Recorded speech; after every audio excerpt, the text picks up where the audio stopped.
this is an iHeart podcast. Guaranteed human. With no fees or minimums on checking accounts, it's no wonder that Capital One Bank Guy is so passionate about banking with Capital One. If he were here, he wouldn't just tell you about no fees or minimums. He'd also tell you about how Capital One cafes are open 7 days a week to assist with your banking needs. Yep, even on weekends. It's pretty much all he talks about, in a good way. What's in your wallet? Terms apply. See CapitalOne.com/bankguy. Capital One N.A., member FDIC.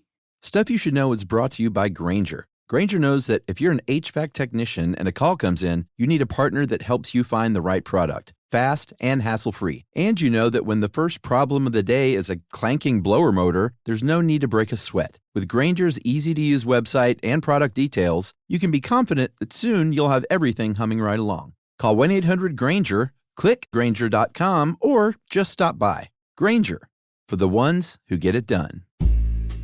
Hello there, it's me, Josh, and for this week's SYSK Selects, I've chosen our classic episode, How Immigration Works, because I feel like we could all brush up on the nuts and bolts and the reasons why of immigration. Enjoy. Welcome to Stuff You Should Know from HowStuffWorks.com.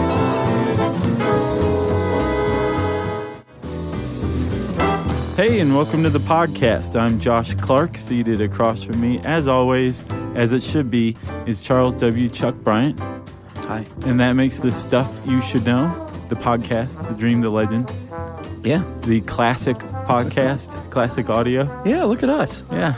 We were called pioneers before on iTunes. Do you remember that? In year one?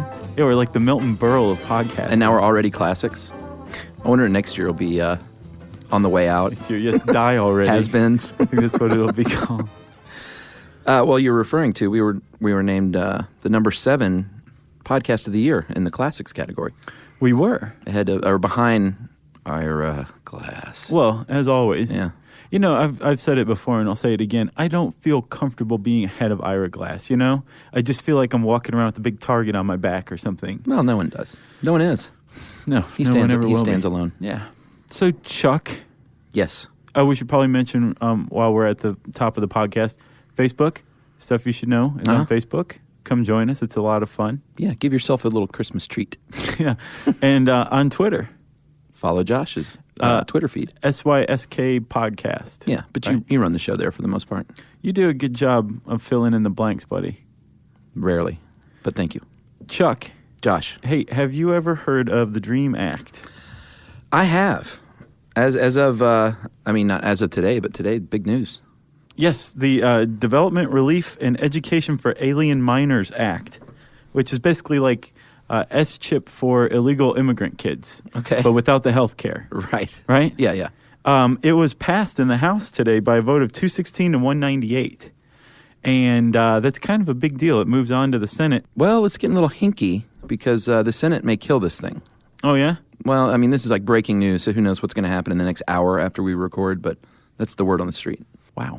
But basically, this act provides a path to citizenship for kids who were brought to the United States as illegal immigrants and have grown up here. Well, yeah, and who qualify in certain ways, like they've been here 5 years, they've obtained a high school diploma or a GED, and demonstrated good moral character. So they're not just willy-nilly handing out citizenship. No.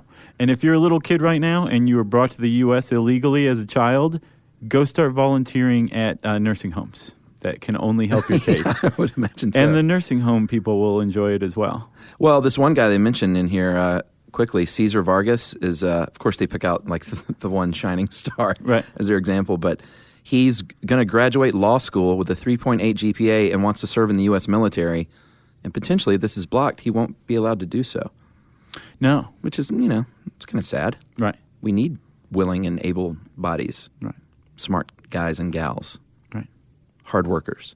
We do need them. And actually, most of our immigration laws, as I understand from researching this article, are kind of structured around the economy. Yeah. You know, like the order of preference for the types of immigrants that we give visas to are kind of like, how's your back? Right. You know, you're feeling, feeling strong?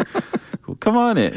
Yeah, well, they did say that the DREAM Act, The Congressional Budget Office said it would actually cut the federal deficit by $1.4 billion. Yeah, how? And increase revenues. I would guess by adding taxes and people to the workforce. Gotcha. It will increase revenues. That's what they say, at least, over a decade. And that's with offering them in-state tuition to college, right? Yeah. Yeah, that's pretty big. Okay, Chuck, let's talk immigration, shall we?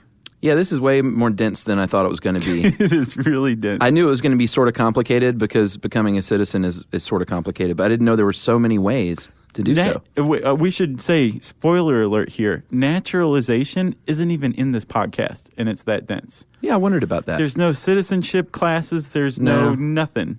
The word green card doesn't appear in here either. Just immigration. That is correct, my friend. Yeah. Remember Happiness? One of the characters was an naturalization teacher. That's your favorite movie I ever. love that movie. It's a good one.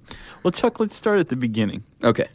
Back in the 1770s, there was a guy named Samuel Ellis, and he owned a little island in New York Harbor.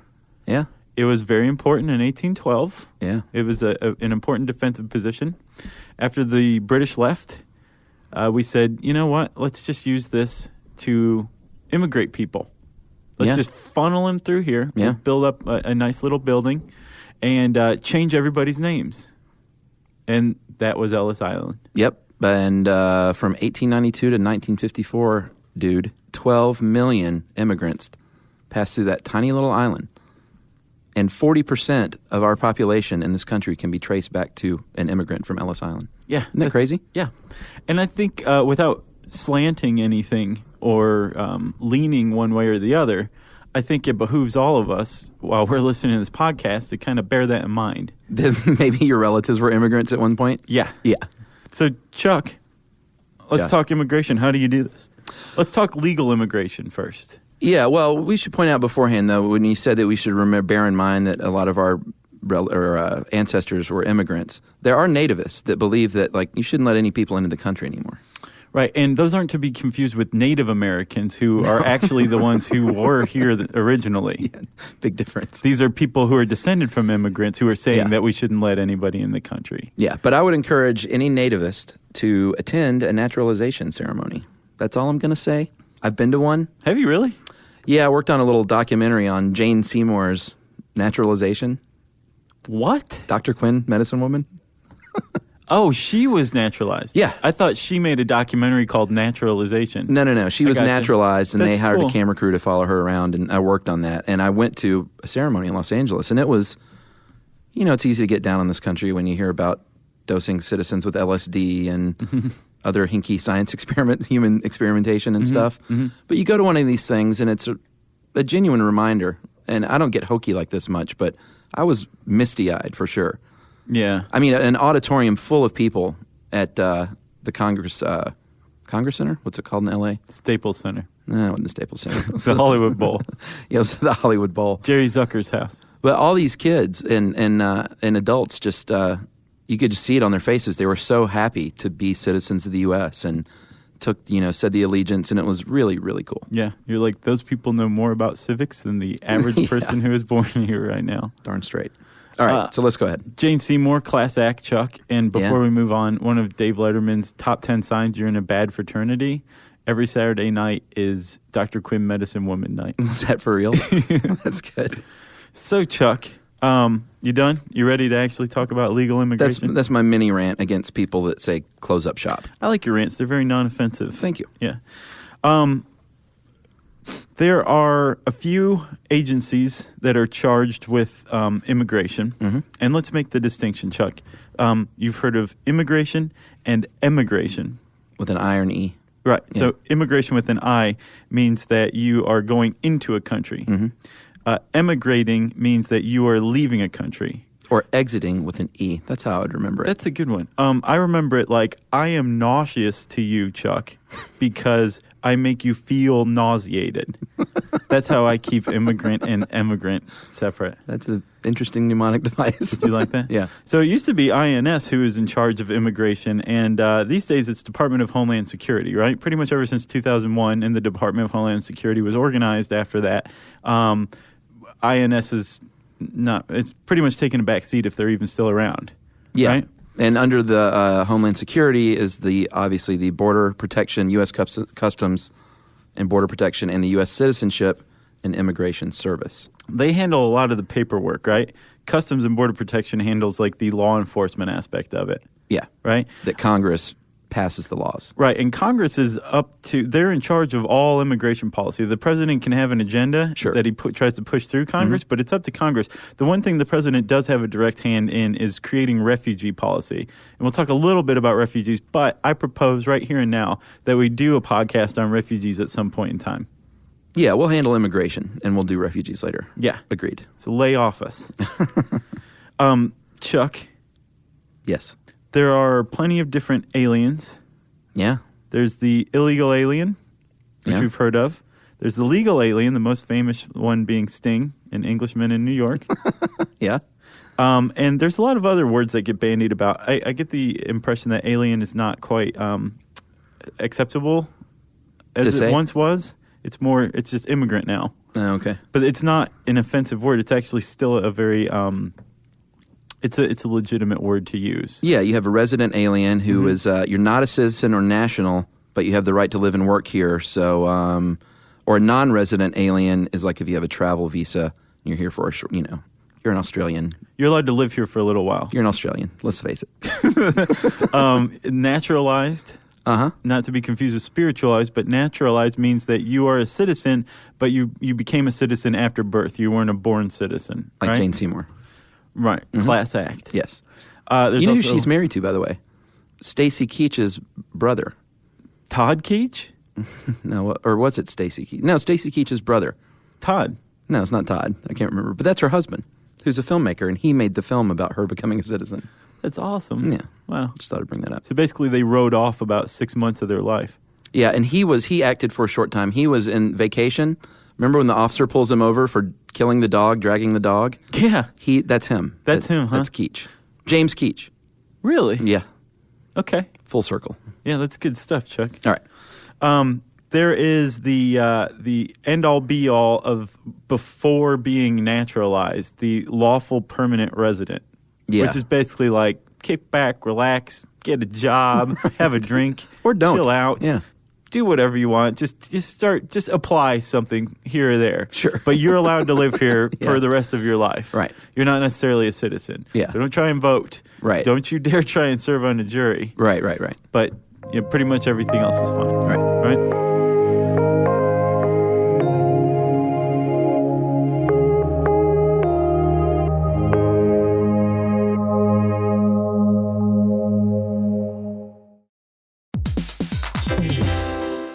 Hey everybody, we're here to talk to you about Wayfair, who believes that spaces should be functional, they should be comfortable, they should be well designed, and they can be well designed by you with their help. Your updated space should feel more comfortable, inviting, and practical for everyday use. And we're talking about outdoor seating. We're talking about grills. We're talking about major appliances. If you need storage solutions, Wayfair can help you out. Patio lighting, rugs, decor. It is your one-stop shop for home. Yeah, I mean, it's getting nice out, so it's time to think about living outdoors for the next few months. And Wayfair knows that outdoor furniture, it's heavy, it's intimidating to assemble. So Wayfair has stepped in and said, we're going to handle the hard part so you don't have to. That's right. You can shop Wayfair Verified, your shortcut to the good stuff. And that means their team of product specialists are going to vet everything by hand using a 10-point inspection, testing things like, quality materials, functionality, and features, and even how long it takes to build that piece of furniture. And the overall experience save time, reduce hassle, and improved convenience. Patio season is here, and these deals won't last. So head to wayfair.com right now to get your outdoor space ready for way less. That's WAYFAIR.com.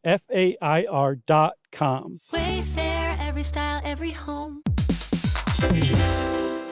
Hey everybody, I want to talk to you a little bit about Tide Evo because it represents over 10 years of innovation and product development. Tide Evo is a first-of-its-kind technology where tens of thousands of minuscule fibers are spun together to form a 6 times powerful layer packed with scrubbers, brighteners, pre-treaters, and fresheners. And that's going to deliver a breakthrough clean that's so powerful it feels like magic. Yeah, it is kind of like magic. Tide Evo is revolutionary. A 100% concentrated, waterless laundry tile that's made of compressed microfiber soap layers rather than liquid or powder. And it's not like pods or sheets because it uses 6 layers of detergent fibers to deliver superior cold water cleaning without plastic packaging of any kind. and it provides a mess-free, lightweight solution that dissolves lickety-split. So whenever you run into a laundry challenge, turn to Tide Evo. It's revolutionary, it's magic. Try new Tide Evo. Real laundry magic.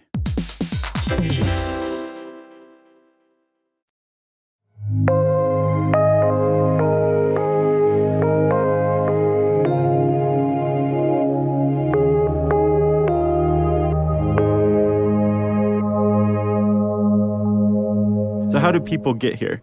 Well, you have to apply for a visa. That's the first step in all of these processes is the old visa. Yeah, and it depends on where you are, right? Where you go apply. Yeah. Or what your status is, right? Well, sure.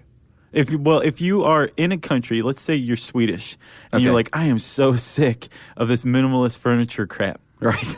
I want to get to the U.S. And the no crime and, Yeah. the gorgeous scenery. This place is so boring. And the women that are blonde and tall. Right. Yeah, I want to leave all that Right. Okay. and move to Detroit. Yes. You want to move to Detroit. Yeah. What you would do is you would go to the U.S. consulate in Stockholm or wherever. You'd find the closest one to you in your country of origin and say, I want to move to Detroit. And after a few minutes of them like thinking you're joking, you finally convince them you're telling the truth. They're going to start the process of applying for a visa, right? Yeah, and this is to become a permanent resident. This isn't like a work visa or a student visa. Those are all temporary. Right. This is if you want to stay here forever in Detroit. And you will... But this visa is not. This is basically your ticket to get from your country to a port. Yeah, not even in the United States. No. Which is confusing to me a little bit. And you're setting yourself up for an almost immediate letdown because yeah. the consular officer who's going to eventually interview you after you fill out your application can say, sorry, we don't want your type in Detroit. Yeah, or they could interview you and say, great, and then you could have another awkward encounter when you get to the port of entry because they don't have to let you in either. No. The port authority agent can be like, no, I don't really like the looks of you. I don't like your mustache. I don't like that cable knit sweater. Go back to Sweden. Yeah, I hate IKEA. Yeah. Is that Swedish? Yes. Okay. I always think it's Swiss for some reason. Everything over there that's over here, Swedish. Okay. So let's say you do get here to the port of entry. They will ask you a few questions when you get to that port of entry, like where you're from, what do you want to do here, is anyone sponsoring you, do you have family here, that kind of thing. Right, and there are different kinds of visas. I get the impression that there's the like wink, wink, nudge, nudge, let the Swede in. He wants to go to Detroit, no criminal background, just let him in. Right. Type of visa, down to the we're not entirely certain that this guy's not a criminal visa. So like really scrutinize him, right? Yeah, they give out 480,000 permanent resident visas every year. That's for family. Yeah, if you want to join a family member that's in the country. Correct. Right. Sorry. Right. So you maybe you got married to an American Joe or something like that during the war. Or Jane. Sure. Or you have dual citizenship.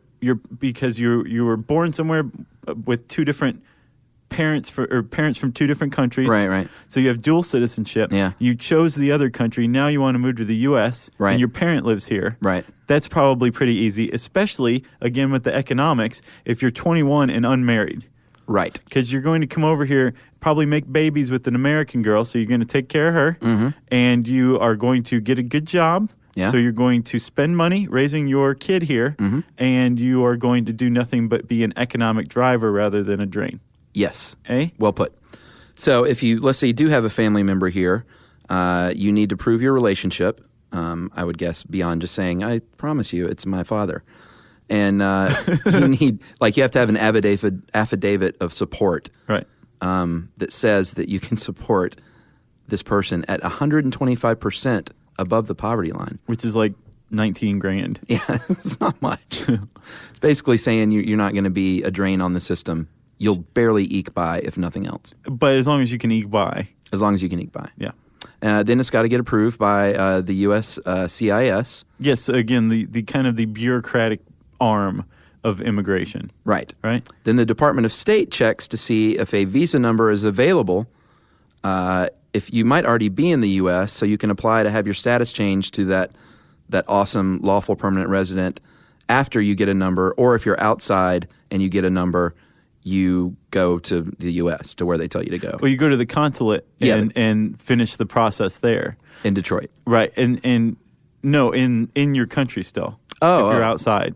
So basically the whole key to immigration is down the middle, whether you're doing this outside the country or inside the country. Right. There's basically two different sets of, it's like a choose your own adventure book. Yeah. Right? If you're inside the U.S., turn to page 32. Right. And then, apply for lawful permanent resident status. If you're still in Sweden, go to page 12 and go to the consulate. It really does get a little convoluted. I don't think they make it hard on purpose. But I think we should totally COA. This is in no way legal advice to anybody who is listening to us in Australia or Sweden especially. Right. We're just using you as an example. If you actually do want to immigrate to the U.S., we hope this inspires you to do it lawfully. Yeah, sure. And to go contact an immigration attorney. Yeah. Or at least do a lot of heavy lifting research on, Department of State, the Department of Homeland Security's websites. Or at the very least by Immigration for Dummies. Right. Or which just I don't guarantee is out there. Just do something in addition to listening to this show. Yes. That's what I say. Or if you do just listen to this show and you become a lawful citizen from it, we want an email from you about that. Yeah, and friend us on Facebook. Yeah. That's so cheap. So where are we here? The family sponsorship, should we go through that? The preferences? Yeah, we talked about the preferences, right? So let's spell them out. Provided you're at least 21, parents, spouses, and unmarried children of U.S. citizens, you don't have to wait. Like if they are citizens, you don't have to wait for that visa number. No, you can if your visa is approved or if your petition for alien relative is approved, you can just come on over and become a lawful permanent resident, right? Yeah, and that's if they're a citizen, if your relative is a citizen. Right. If one of your relatives has made it over and has become a lawful permanent resident, then you can start to come over too. Right. But there's different preferences for that. It's a spouse or an unmarried son or daughter, again, probably of 21 years of age or older. Yeah, that's first preference. But not too old. Right. The second preference is spouses of lawful permanent residents. They're under 21, unmarried children, and unmarried children of lawful permanent residences. Right. I'm sorry, residents. Third preference, married children of citizens. And fourth preference, siblings of adult citizens. Well done. Yeah, siblings of adult citizens. It's like, I guess. We got a bunch of visas left over. You really need your brother over here? I mean, really? Yeah. You're 30 and you got to have your brother over here. Right. All right. Or you're 70. Right. So, yeah, it gets a little convoluted for sure. Chuckers, there are other ways to do this. If you were the first of your family and you are starting on the path to citizenship, right? There are some other ways to get in the country to get the ball rolling.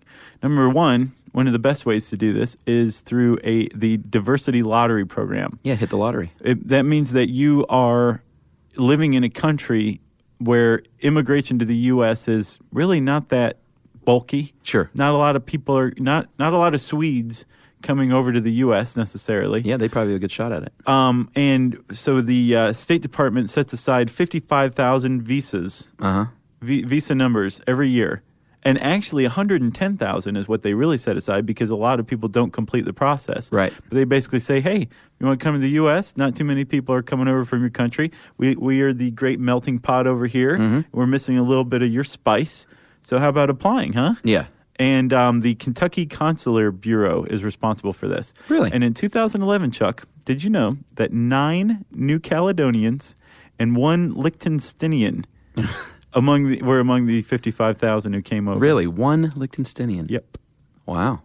And 1 person from the French Arctic lands, which I don't even know what that is. And if you're lucky enough to hit this lottery, Josh, you can live here and work here forever. You can and bring your family. Yeah, you can bring your family. You can bring your unmarried children. If they're under 21, if they're over 21, then they're on their own. Right. You become a lawful permanent resident who can become a citizen under that. But it's like a huge, not just like, it's like the express lane. Yeah, you're in there. Right. Another way to do it is through employment, right? Yeah, I didn't know about this one or the next one. No, this is I'll a go big ahead and one. admit that. This is how we got the Nazis over here to start our rocket program through Operation Paperclip. Okay. Immigration through employment. Gotcha. Yeah. So, yeah, that's when the employer kind of sponsors you and they submit a labor certification request. Certification? You like that? I like that. What was the other one you said, too? The residences and... I'm all over the place. Oh, affidavit or something besides affidavit. Yeah. I'm all thick-tongued today. In honor of you. That's my shtick. So you submit that to the Department of Labor. If it is granted, then the employer then files for a petition for alien worker, considered by the USCIS again. Mm-hmm.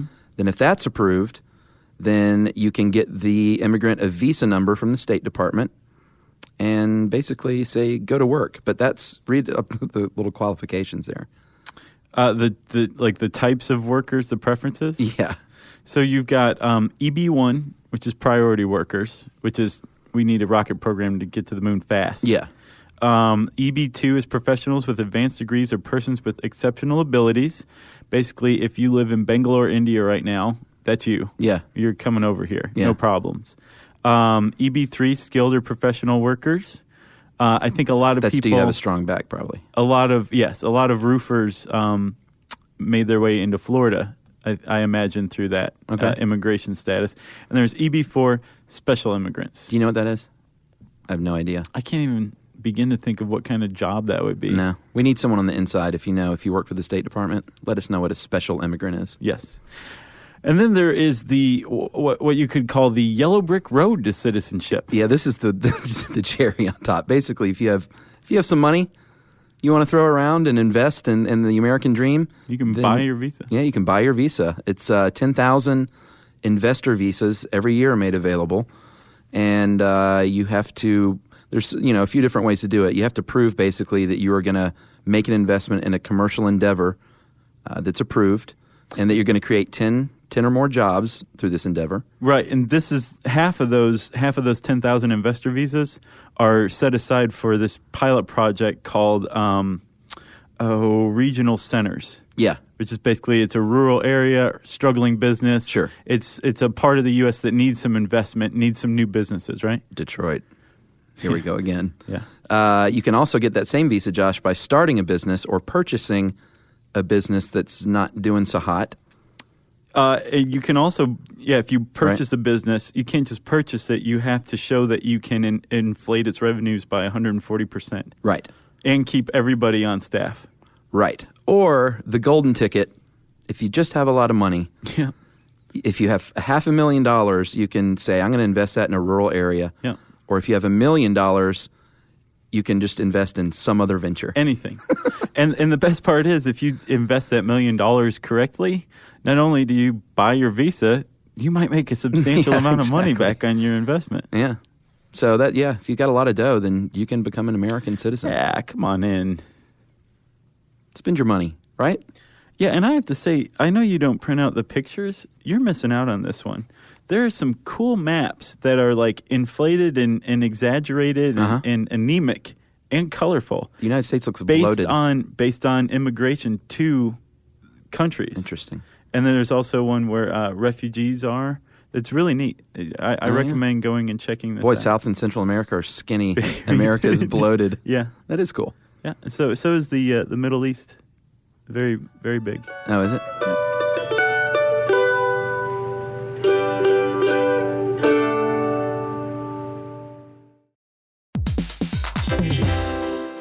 Hey, everybody. I want to talk to you a little bit about Tide Evo because it represents over 10 years of innovation and product development. Tide Evo is a first-of-its-kind technology where tens of thousands of minuscule fibers are spun together to form a 6 times powerful layer packed with scrubbers, brighteners, pre-treaters, and fresheners. And that's going to deliver a breakthrough clean that's so powerful, it feels like magic. Yeah, it is kind of like magic. Tide Evo's revolutionary. A 100% concentrated, waterless laundry tile that's made of compressed microfiber soap layers rather than liquid or powder. And it's not like pods or sheets because it uses 6 layers of detergent fibers to deliver superior cold water cleaning without plastic packaging of any kind. And it provides a mess-free, lightweight solution that dissolves lickety-split. So whenever you run into a laundry challenge, turn to Tide Evo. It's revolutionary, it's magic. Try new Tide Evo. Real laundry magic.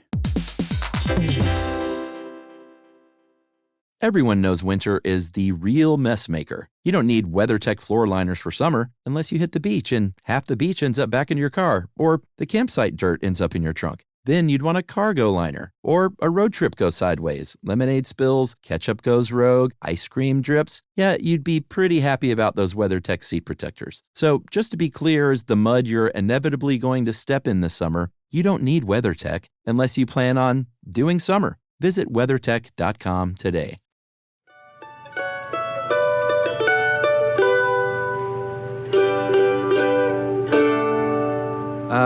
So let's talk about asylum. This is pretty convoluted as well, actually. Yeah, if you remember one thing from this podcast, a person seeking asylum is called an asylee. That's it. Can we just stop there? Yes, let's go to sleep. You know what asylum is, Josh. It's when you're protected from, if you're fleeing persecution from your country, you can come here and say, I need asylum because I live in Sudan. Well, do you remember in the Rules of War podcast, we were talking about World War II changed everything. Oh, yeah. Basically brought the whole world together to say, we need to come up with some rules, not just for war, but for the Universal Declaration of Human Rights. Yeah. That was passed or ratified in 1948, countries of the world said, as a human being, people have the right to seek and enjoy in other countries asylum for persecution, which is basically like, if some horrible stuff's going on over here, you have to take these people if they come to your country. Yeah. That's a basic human right, to be free from that, because there's other parts of the world. Yeah? Yeah, or at the very least, in the case of the United States, you can go to another country that we have a deal with, an asylum deal, like, hey, you might like Canada. Right, not only that, if they come to the U.S. and they're like, I'm seeking asylum, we can be like, you are approved for Canada. Right. And we can just take you there. Like, we'll give you a bus ticket even. Yeah. But yeah, it's kind of funny because we have asylum treaties with other countries. Yeah, it's interesting. Yeah. There are no quotas or limits on this kind of visa. You just have to demonstrate a well-founded fear for your life, basically. Yeah, of persecution in his or her home country, right? Yeah. And you make that case at a point of entry. So basically, if you're seeking asylum, here's the difference between an asylee and a refugee. Again, yes. Inside or outside of the country. Right. So let's say that you are fleeing Sudan, and you've made it to Egypt, right? You're like, I don't really want to stay in Africa any longer. I really want to seek. I want to seek asylum in the U.S. Yeah. But I'm doing it from Egypt. You're a refugee. If you leave Egypt and come to the port of Savannah and say, I want asylum, you're an asylee. It's just where you're doing it. But it's the same thing for the same reasons. You're being persecuted in your home country, and you're seeking comfort and freedom from persecution in another country. Gotcha. Got it? You know, you've heard of the, is it the Lost Boys of Sudan? Is that right? The child soldiers? Is it, why am I thinking? Is it the Lost Boys of Sudan? Is that right? I think it sounds right, yeah. One of those guys works at Twain's in Decatur. He's a former child soldier? I think so. That's, wow. And he was just very happy to be bussing tables at Twain's. I'm sure. I mean, everyone loved this guy. I don't know if he's still there. This has been a couple of years since I've been there. But, yeah, it was really neat. I mean, he was, the news stories all over the place about these guys. And he worked there and was one of the, God, what's the word I'm looking for? People loved him. He wasn't a mascot, but he was almost like people would come to Twain's and like everyone said hi to him. And, and he's a very nice guy. That's awesome. Mascot's not the right word, though. Save it for the refugee podcast, will you? Yeah. Because we're talking about asylum here. Yes. So, Chuck, if you're fleeing persecution that's kind of specific, you can't be like, no one in my home country likes me. Right. That's not persecution, right? No. It's persecution based on race, politics, nationality, religion, membership in a social group. So if, like, the U.S. turned on the Knights of Columbus, they could go to, like, Europe and seek asylum. Yeah. Or if you're in a book club. Yeah. I'm not sure what that means. It's a social group. Okay. There are two types of asylum, Josh. There's affirmative and defensive asylum. And from what I get, affirmative is when you arrive here at a port of entry. Right. You, within a year of being here, you submit your application. It's filed, and you have an interview. They call it non-adversarial. It basically means doesn't take place in court. Right. It's going to take place in a friendly office, and everybody's going to be smiling. Right. And they're not detained. You can live here while your case is being considered, but you can't work. Isn't that right? I believe that is right. And actually, if you do this the right way, like the U.S. is set up, we actually have an act from 1980 called the Refugee Act. And anybody can ask for asylum no matter what your alien status is. And we actually have mechanisms, we'll go with that one, in place to kind of hasten this process. Yeah. So if you do this correctly, you can have this whole thing buttoned up in 60 days and be kicking back in Detroit. Yeah, if it never goes to before a judge and it just stays nice and affirmative. And non-adversarial. Yeah, then you're in Lake Flint in no time. Right. So basically what you want to do is within a year of landing in the U.S., you want to go to a port and ask for asylum. Yeah, I would do that on day 2. Why not? After I've gone out and seen what nightlife has to offer. Woo, I love America. And then there's defensive asylum. And that is when you are in danger of being deported and you're trying to get asylum. Yes. So that's not like you came here and you filed all the correct paperwork. That means they're saying, no, you need to go home. And you're like, no, I don't want to go. Right. That means like if you waited 2 years and you go, they're going to be like, oh, well, now you're in defensive asylum, dummy. Why didn't you do this a year ago? Right. Or if you weren't granted asylum, you can still try and get in through defensive asylum. Right. If you went through affirmative asylum and were denied, your next step would be going through defensive asylum, which is adversarial, meaning it's in a court. Everybody's a little stern, talking to you a little mean. Right. There's lawyers and all that stuff. And we should say here, if you were caught without correct documentation, if you forfeited your alien status, anything like that, it doesn't just apply to illegal immigrants. It applies to illegal immigrants who can, again, demonstrate a, quote, credible fear of persecution or torture. Right.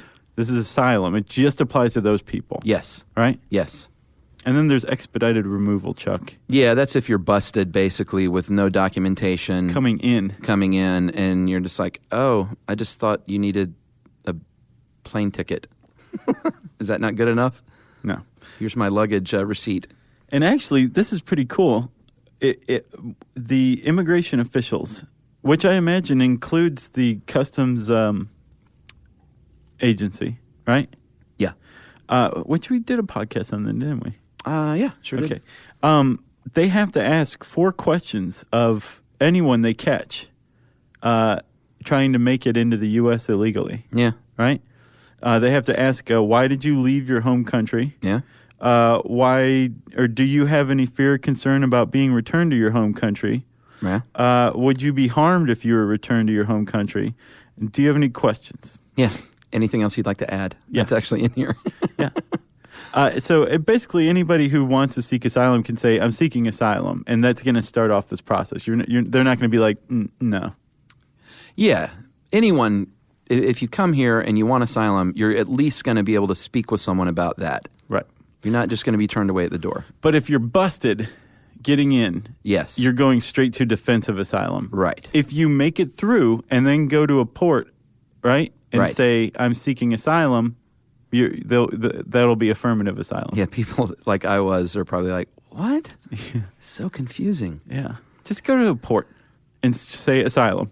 And that'll kickstart something interesting. That'll in your start life. the process for sure. So we're not going to talk too much about refugees, but the 2009 World Refugee Survey puts that number at about 13.6 million worldwide refugees.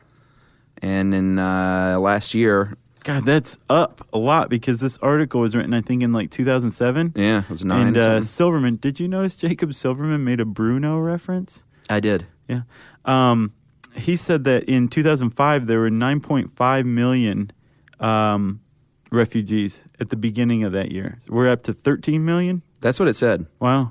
And last year, the U.S. admitted 60,191 refugees, and the next closest was Canada at about 11,000, and then the Aussies at about 9,000. Wow. There's refugees from Canada? No, refugees that Canada said, why don't you come on here to the Great White North and we'll let you in. Gotcha. They admitted the refugee. And that's, refugees are looking for, at the very least, temporary protected status. Right. And that's when you're like, all right, we'll take care of you for now. Right.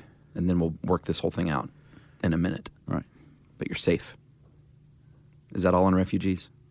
Unless, do you want to do a podcast on it? No, yeah, let's do one later. All right. Well, Okay. let's move on to the sexiest business of all of this. Yeah, the controversy. Illegal immigration. Yeah, it's hard to say, obviously, how many there are. The numbers are kind of all over, but the Department of Homeland Security said that there were 10.8 million last year, which is down a full million from 2008, and that's the largest drop in 30 years. Yeah, well, we're in the middle of a pretty big recession. Yeah. Times are tough here. Yeah, I didn't really think about that. That's exactly why. I would still think that it'd be better than being in Juarez. Well, I'm glad you brought up Juarez because I had a question about that, about Ciudad Juarez. Oh. You like my Spanish? Yeah, but I was talking about Juarez, the place. But go ahead. That's what I'm talking about that too. Oh, is that the full name of it? Yeah, it means Juarez City. No. I just feel dumb You're like, now. I wasn't talking about Ciudad Juarez. I was talking about Juarez City. I don't know who that dude is. But think about it. Like, I think more than 6,000 people have died. In July, this past July, it hit the 6,000 mark. Not have died. We're killed. Right. Okay, Yeah. we're killed. Yeah. In Juarez alone, Yeah. since January 2008, That's because of the staggering. real deal drug war, right? Oh, yeah. So if you're fleeing that across the U.S. border, how can you not seek asylum? Is it that you could conceivably go south, deeper into your home country, and be relatively safe? Yeah, that's a Or good what? point. I don't know. I was hoping you would. Yeah, I don't know if asylum is just for, that would definitely constitute a fear of fearing for your life, for sure. Fear of persecution. For sure. That's a good point. But that does kind of pose a problem for people in Juarez fleeing north, Yeah. because Yeah. U.S. is right there. Juarez is in the middle of a real drug war, and it's a very dangerous place right now. Maybe they don't think asylum. They just think, cross. me outta here. Cross illegally, and somebody should clue them in.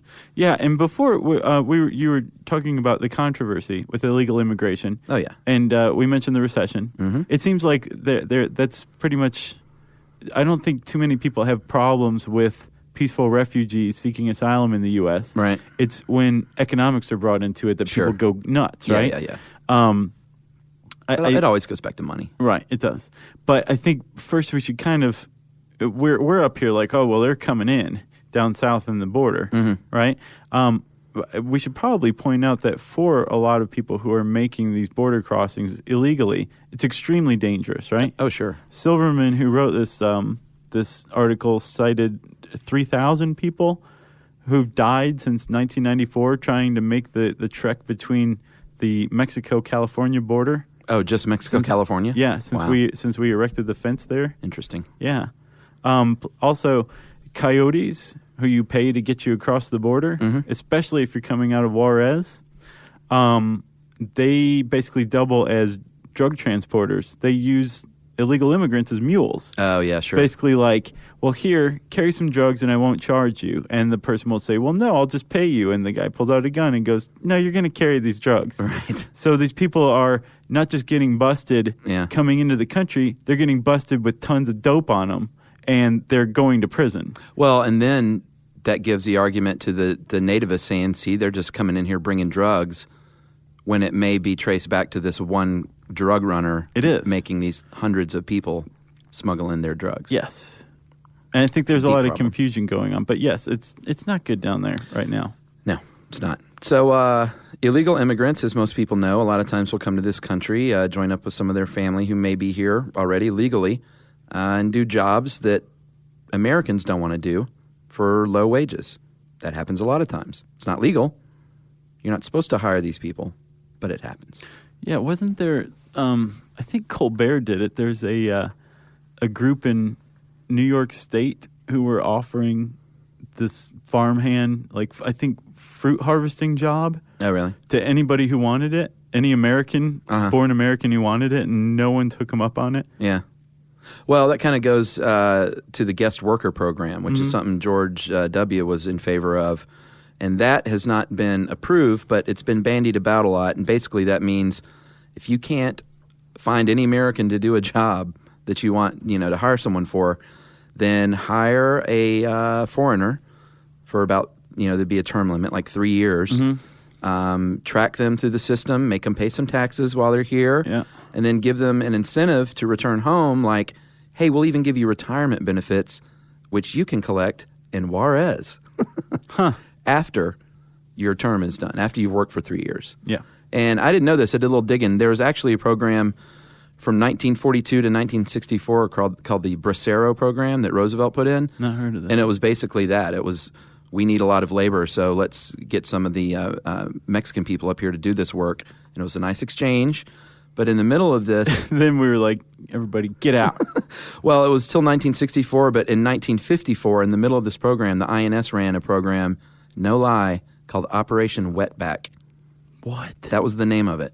What? And their goal was to round up 1,000 aliens per day and get them out. And in the end, more than 1 million Mexican nationals were taken back to Mexico, courtesy of the U.S., and not just taken back to Mexico, but like 800 to 1,000 miles deep into Mexico to discourage them coming back to the U.S. Was this program headed up by Don Johnson? I don't know, man, but that was the name of it. I mean, you can Google it. So anyway, that's part of our lovely history too here.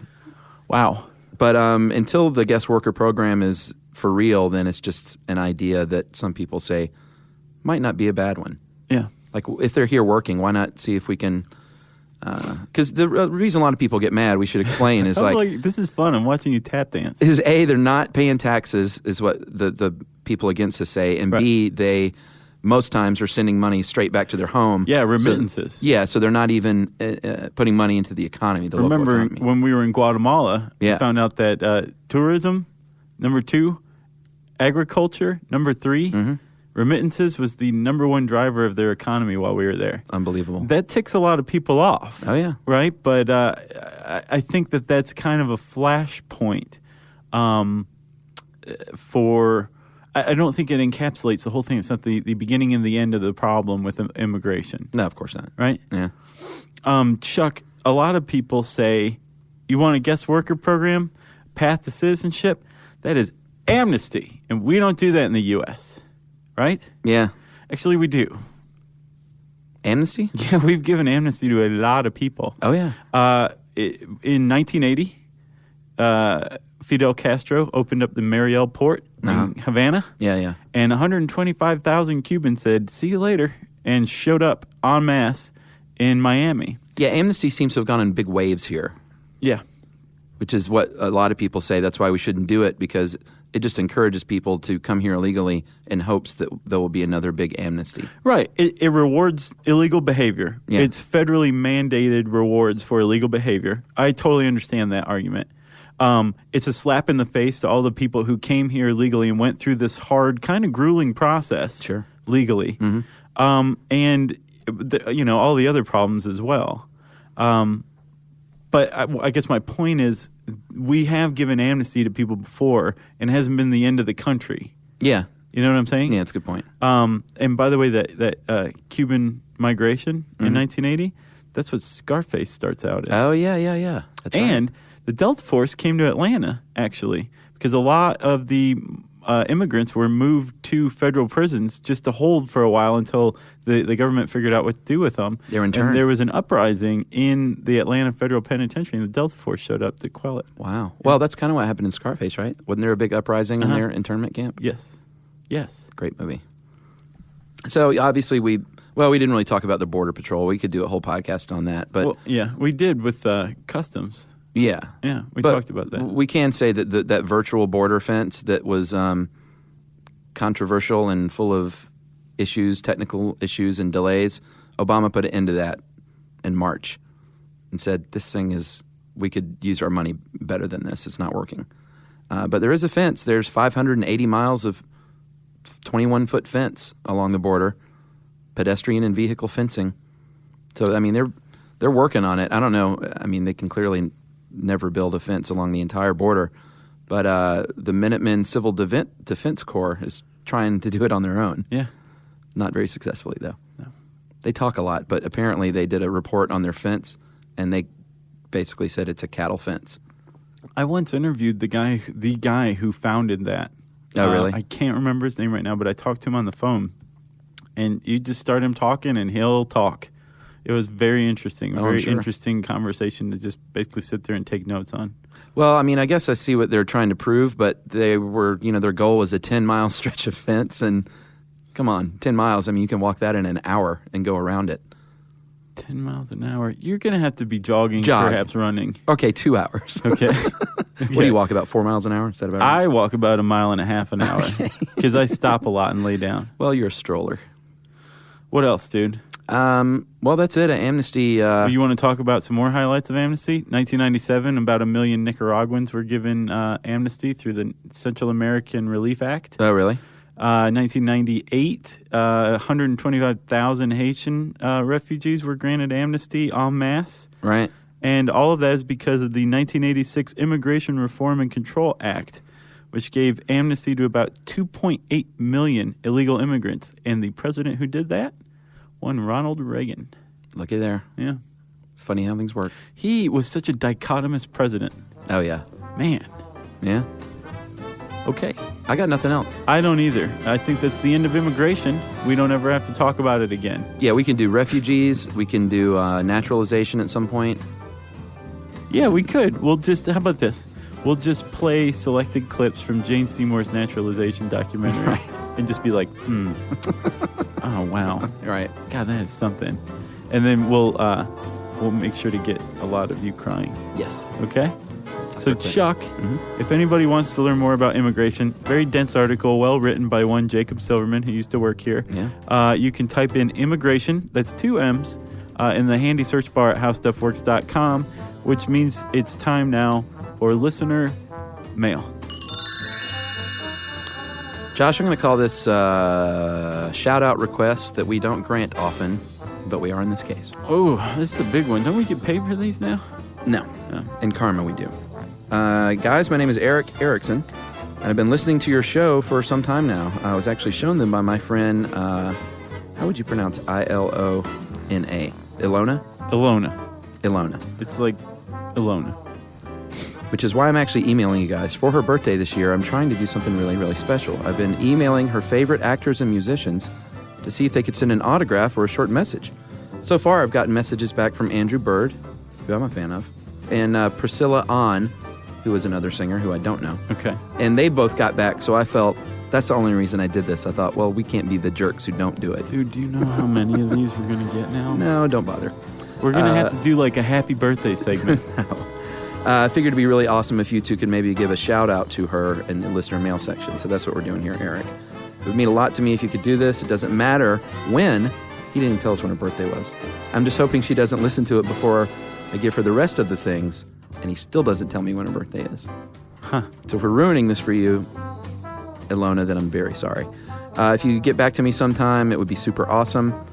And is this us getting back to him? Yeah, I just want to tell you why Ilona means so much to me. So that is very sweet, Eric. Wow. With a CK, and I hope this gets Wait a minute. whatever you're seeking. This is an Eric with a CK?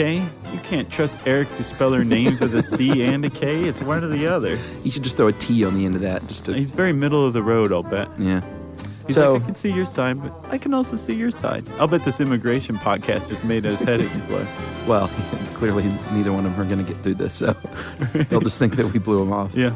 Well, thanks a lot. If you want to say happy birthday to somebody, apparently it's the border is open. No. And everybody's streaming through. It's not. Let us know why we should say happy birthday to somebody. Wrap it up in an email and send it to stuffpodcast@howstuffworks.com.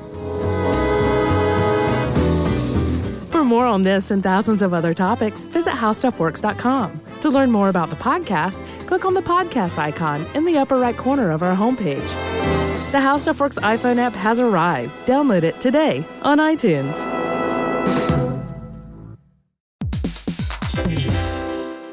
Hey, quick question for the parents listening right now. When's the last time your kid asked for something and you actually felt good saying yes? Because lately, a lot of families have been hearing the same thing. Can I have Lingo Kids, please? And here's the thing. Lingo Kids is the #1 entertainment platform for young kids with more than 4,000 interactive games, songs, and shows. Astronauts, wild animals, superheroes, dinosaurs. It's literally everything kids love all in one place. So when they ask for it, you can actually feel good saying yes. Download Lingo Kids for free and start exploring today, or unlock even more amazing content with Lingo Kids Plus. And if you go with the yearly plan, you can save up to 60%. Just search Lingo Kids in the App Store or Google Play. Lingo Kids, everything kids love.